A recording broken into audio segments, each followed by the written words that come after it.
আসসালামু আলাইকুম। আমরা আজকে কিছু টিপস নিয়ে এসেছি আপনারা কিভাবে জব প্রিপারেশন করতে পারেন ফর এ নিউ ফ্রেশ গ্র্যাজুয়েটদের জন্য।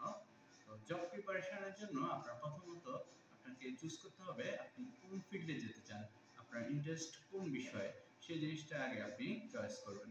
তো এক্ষেত্রে আমাদের দেশে প্রচলিত জবগুলোর মধ্যে এক হচ্ছে সরকারি জব আমরা প্রেফার করি, দুই হচ্ছে ইন্ডাস্ট্রিয়াল জব প্রেফার করি, তিন প্রাইভেট অর্গানাইজেশনের জব প্রেফার করি।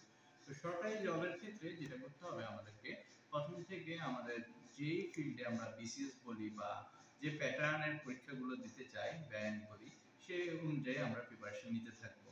এক্ষেত্রে খুব কমন প্রিপারেশন অনেকটা। আর যখন হচ্ছে আমরা প্রাইভেট অর্গানাইজেশন কিংবা ইন্ডাস্ট্রি জবের ক্ষেত্রে যাব সেই ক্ষেত্রে যে কাজগুলো আমাদেরকে করতে হবে, প্রথম কাজ হচ্ছে আমাদের নেটওয়ার্ক ডেভেলপ করতে হবে। কোথায় জব পাওয়া যাবে, কোথায় জব খালি আছে সেই জিনিসটা আমাদেরকে জানতে হবে। তারপরে আমাদের একটা সুন্দর রিজিউম তৈরি করতে হবে।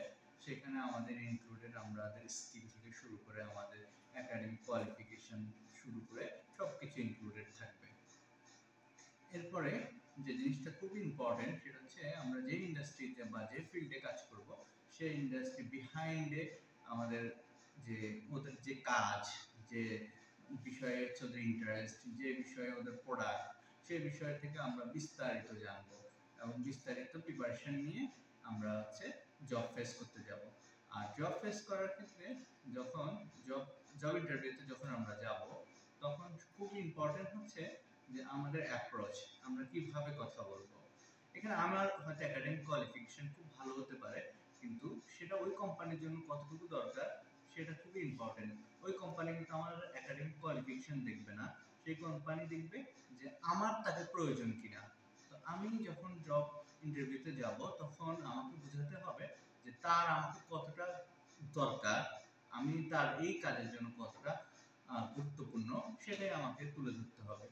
এবং স্যালারি যে বিষয়টা, যদি ফ্রেশার হয় তাহলে সেক্ষেত্রে হচ্ছে সবচেয়ে ভালো হয় যে কোম্পানির যে রিকমেন্ডেড স্যালারি স্ট্রাকচার আছে সেই স্যালারি স্ট্রাকচার অনুযায়ী আমরা ডিমান্ড করব।